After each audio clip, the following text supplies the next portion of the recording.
नमस्कार, आप देख रहे हैं हिम स्टार। आपका बहुत बहुत स्वागत है। हिम स्टार हिमाचल प्रदेश का आपका अपना चैनल। आइए शुरू करते हैं हिमाचल से जुड़ी कुछ मुख्य खबरें।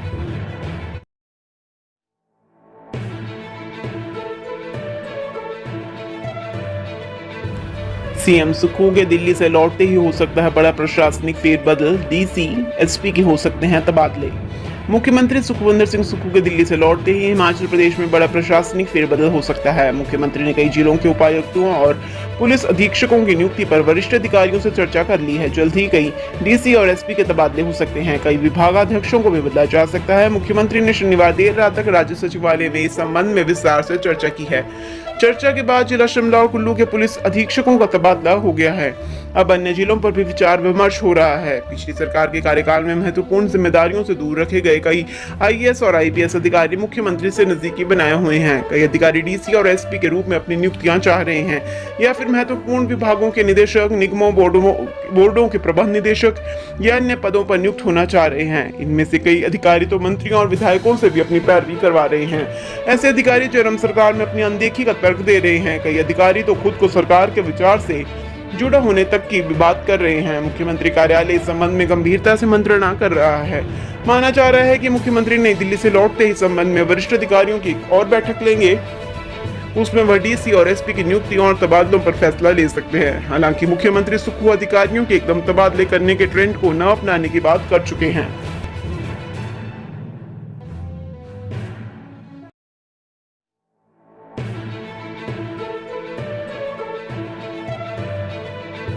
हिमाचल बजट खर्च घटाने में जुटी सुक्खू सरकार का पहला बजट नहीं होगा लोक लुभावन, शराब पर लग सकता है और सेस।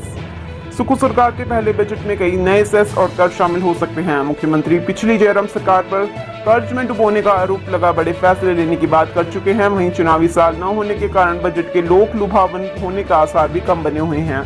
संभावना जताई जा रही है कि सुक्खू सरकार हिमाचल प्रदेश में अपने पहले बजट में जहां शराब पर और सेस लगा सकती है, वहीं कई अन्य विलासिता की वस्तुओं पर भी नए टैक्स लगाए जा सकते हैं। मुख्यमंत्री पहले ही कह चुके हैं कि हिमाचल प्रदेश में आर्थिक सुधारों के लिए कड़े फैसले लिए जाने की जरूरत है। उन्होंने यह बात उस समय कही थी जब वह ओल्ड पेंशन स्कीम के लिए बजट का प्रबंध डीजल पर वैट बढ़ाकर करने की बात कर रहे थे। मुख्यमंत्री ने कहा था कि पिछली भाजपा सरकार ने चुनावी लाभ लेने के लिए 7% वैट कम किया। वर्तमान सरकार ने इसी में 3% बढ़ोतरी कर ओपीएस के लिए बजट जुटाया है। उन्होंने प्रदेश की जनता से भी इस बारे में सहयोग की अपील करते हुए कहा था कि आने वाले वक्त में इसी तरह के कड़े फैसले लेने होंगे। सरकार के कड़े फैसले बजट में आर्थिक नियोजन और प्रबंधन में सामने आ सकते हैं।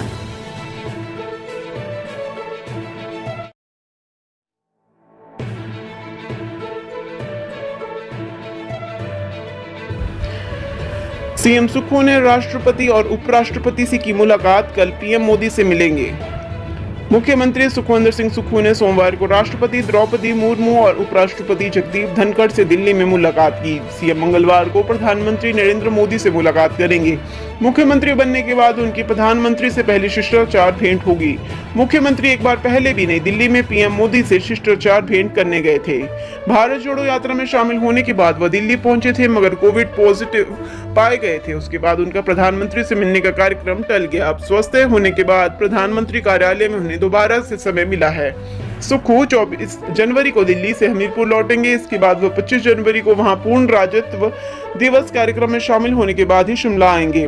रविवार को दिल्ली पहुंचते ही मुख्यमंत्री सुक्खू ने द्वारका में हिमाचल सरकार की जमीन का मुआयना किया। उन्होंने यहां पर आर्थिक संसाधनों को विकसित करने के लिए विभिन्न संभावित प्रोजेक्टों पर चर्चा की। सुक्खू ने इस दौरान अधिकारियों को देश भर में हिमाचल सरकार की संपत्तियों का ब्यौरा देने और उनका प्रदेश की आमदनी को बढ़ाने के लिए इस्तेमाल करने के निर्देश दे दिए हैं। मुख्यमंत्री सुक्खू हिमाचल सदन में कई गणमान्य लोगों से भी मिले। इनमें हिमाचल प्रदेश कांग्रेस के कई नेता और दिल्ली स्थित कई प्रतिनिधि मंडल के प्रतिनिधि भी शामिल हुए।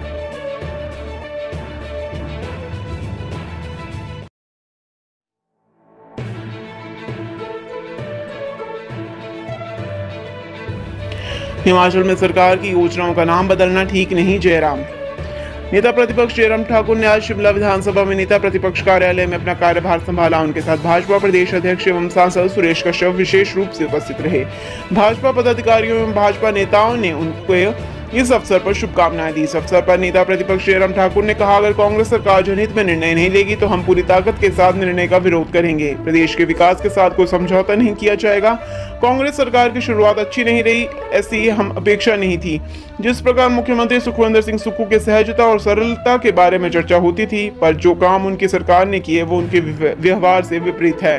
पूरे प्रदेश में कार्यालयों को बंद किया गया, जो कि प्रदेश हित में ठीक नहीं है। ऐसा पहली बार हुआ है कि किसी सरकार के 1 साल के कार्यकाल का रिव्यू हुआ है। यह बंद करना का सिलसिला ठीक नहीं। आने वाले समय में सरकार 5 साल के निर्णय का भी रिव्यू कर सकती है। विधानसभा सत्र में 3 दिन तक वॉकआउट हुआ। जनता में रोष है। इस सरकार को अपने फैसलों के बारे में फिर सोचना चाहिए। हिमाचल के इतिहास में पहली बार इतने कम अंतर के साथ कोई सरकार बनी है।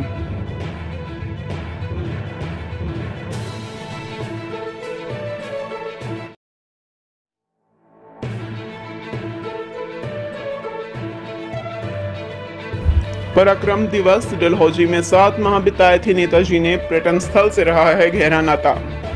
हिमाचल प्रदेश के प्रसिद्ध पर्यटन स्थल डलहौजी से आजादी के महानायक सुभाष चंद्र बोस का गहरा नाता रहा है। वर्ष 1937 में सुभाष चंद्र बोस ने डलहौजी में लगभग 7 महीने का समय बिताया और स्वास्थ्य लाभ लिया था। उनकी याद में डलहौजी को एक चौक का नाम सुभाष चौक रखा गया है, जहां उनकी आदमकद प्रतिमा लगाई गई है। गांधी चौक के नजदीक सुभाष बावली नामक पर्यटक स्थल है, जहां रोजाना सुभाष चंद्र बोस बावड़ी का पानी पीते थे। गौरतलब है कि आजादी के महानायक नेताजी सुभाष चंद्र बोस 1937 में जब ब्रिटिश हुकूमत के अधीन आजादी की लड़ाई के चलते जेल में बंद थे, तो उनका स्वास्थ्य लगातार गिर रहा था। उनके स्वास्थ्य को देखते हुए ब्रिटिश सरकार ने उन्हें पैरोल पर रिहा किया। सुभाष चंद्र बोस स्वास्थ्य लाभ के लिए डलहौजी आ गए। जब उनके डलहौजी आने की खबर उनके दोस्त डॉक्टर धर्मवीर को पता चली, तो डॉक्टर धर्मवीर ने उनसे डलहौजी के बंगले कायनास में ठहरने का आग्रह किया। नेताजी लगभग 7 महीने डलहौजी में रहे। रोजाना वह एक बावड़ी का पानी पीते थे, जो आज सुभाष बावली के नाम पर गांधी चौक के पास जंदरी घाट मार्ग पर स्थित है। डलहौजी के खुशनुमा माहौल से सुभाष चंद्र बोस स्वास्थ्य लाभ लौटे और आजादी की जंग में कूद पड़े। बताते हैं कि डलहौजी पहुंचने पर सुभाष चंद्र बोस ने किसी भारतीय नाम के होटल में रुकने की इच्छा जताई थी, लेकिन उनके दोस्त डॉक्टर धर्मवीर अपने बंगले में ले गए। आज भी गांधी चौक के पास पंचकुला मार्ग पर कायनास बंगला मौजूद है। निजी बंगला होने के कारण यहाँ कोई नहीं जा सकता। डलहौजी के सरकारी स्कूल का नाम भी नेताजी सुभाष चंद्र बोस के नाम पर रखा गया है। पश्चिम बंगाल से डलहौजी में काफी पर्यटक आते हैं और नेताजी की यादों से जुड़े पर्यटक स्थलों का अवलोकन करते हैं। स्थानीय लोगों का कहना है कि सुभाष चंद्र बोस की याद में डलहौजी में एक म्यूजियम होना चाहिए।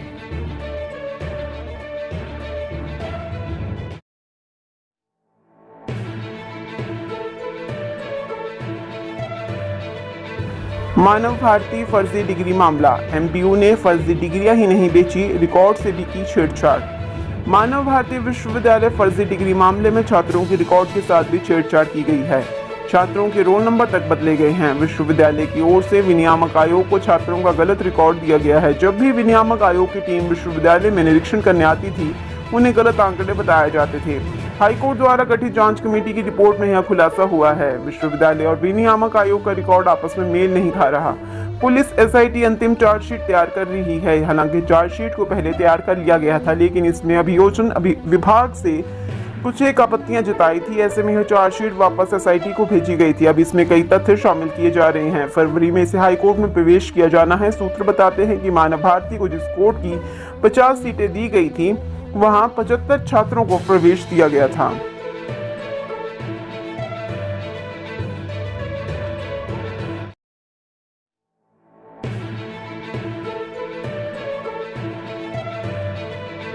नकली दवाओं के कारोबार पर कसेगी नकेल, अब कच्चे माल पर भी क्यूआर कोड अनिवार्य। प्रदेश में दवाइयों के बाद अब इसके कच्चे माल पर भी क्यूआर कोड लगाना अनिवार्य कर दिया गया है। लगातार दवाइयों के सैंपल फेल होने, कच्चे माल की कालाबाजारी और नकली दवाओं के निर्माण के चलते ऐसा किया गया है।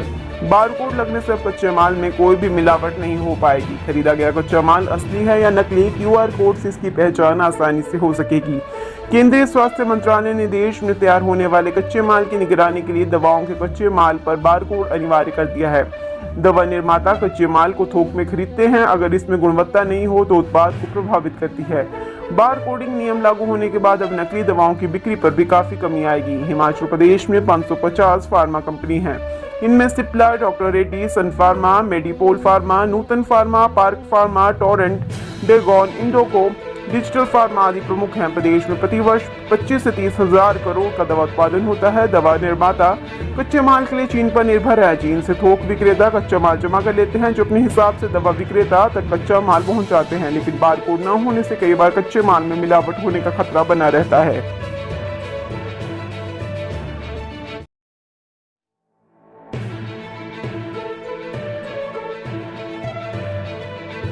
बिलासपुर न्यूज, साल के अंत तक तैयार होगा भानुपल्ली बिलासपुर रेल लाइन का 20 किलोमीटर ट्रैक। सामरिक दृष्टि से महत्वपूर्ण भानुपल्ली बिलासपुर बैरी रेल लाइन का थरोड़ तक 20 किलोमीटर का ट्रैक इस साल के अंत तक तैयार हो जाएगा। बिलासपुर तक 52 और बैरी तक के 63.1 किलोमीटर के ट्रैक को 10-10 किलोमीटर के पैच में बनाया जाएगा। बिलासपुर तक की 16 में से 8 टनलों में गिट्टी रहित ट्रैक बिछाने के लिए स्लैब तैयार किए जा रहे हैं। इन स्लैब पर ट्रैक बिछेगा। बिलासपुर तक इस परियोजना को पूरा करने का लक्ष्य मार्च 2025 तक रखा गया है।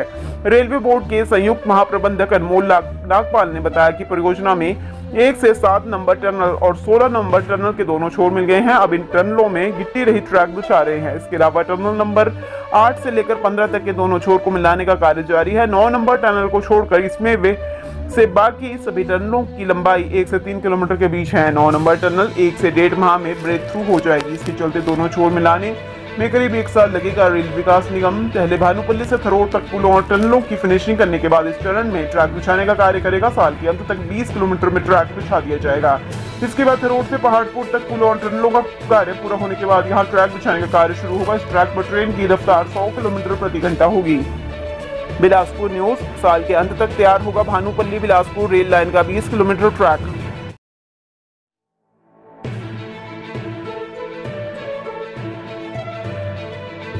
Himachal Pradesh board of secondary education 126 अभ्यर्थी 5 साल में भी पास नहीं कर पाए 8वीं, 10वीं, 12वीं की SOS परीक्षा। 5 साल में 9 मौके पर हर बार नतीजा फेल। यह हाल 8वीं, 10वीं और 12वीं कक्षा के 126 विद्यार्थियों का है। हिमाचल प्रदेश राज्य मुक्त विद्यालय के ये विद्यार्थी 9 बार परीक्षा देने के बाद भी इसे पास नहीं कर सके। ये अभ्यर्थी पिछले 5 साल से परीक्षा दे रहे थे, लेकिन हर बार फेल हुए। उनके पास इस परीक्षा को पास करने का अंतिम मौका बोर्ड की ओर से सितंबर माह में ली गई परीक्षा में था, लेकिन वे इसे भी भुना नहीं पाए। अब इन्हें फिर से स्कूल शिक्षा बोर्ड में पंजीकरण करवाना होगा। स्कूल शिक्षा बोर्ड ने 8वीं, 10वीं और जमा 2 की SOS परीक्षा का परिणाम घोषित किया है। इसमें 126 छात्रों को फेल घोषित किया गया है। इनमें से 8वीं कक्षा का एक विद्यार्थी, 10वीं के 32 और जमा 2 कक्षा के 93 परीक्षार्थी शामिल है। हैरानी की बात यह है कि स्कूल शिक्षा बोर्ड की ओर से परीक्षार्थियों को SOS के तहत पंजीकरण के बाद इस परीक्षा को पास करने के लिए 5 साल में 9 मौके दिए, लेकिन वे इसे भुना नहीं पाए, जिसके चलते स्कूल शिक्षा बोर्ड ने इन्हें फेल घोषित कर दिया है। अब इन परीक्षार्थियों को परीक्षा देने के लिए नए सिरे से पंजीकरण करवाने की जरूरत होगी।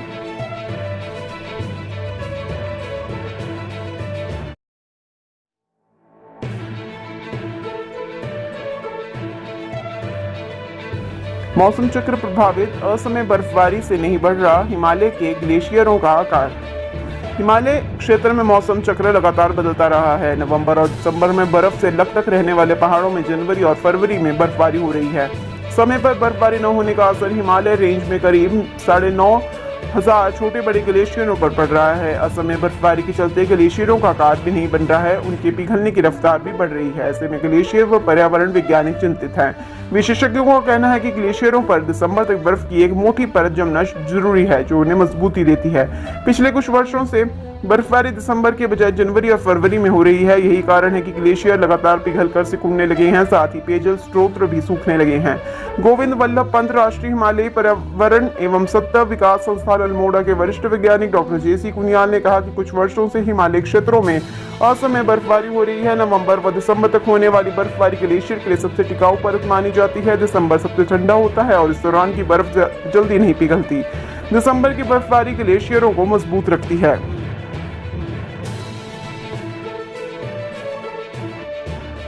हिमाचल की हर खबर पाने के लिए हिम स्टार से जुड़ें।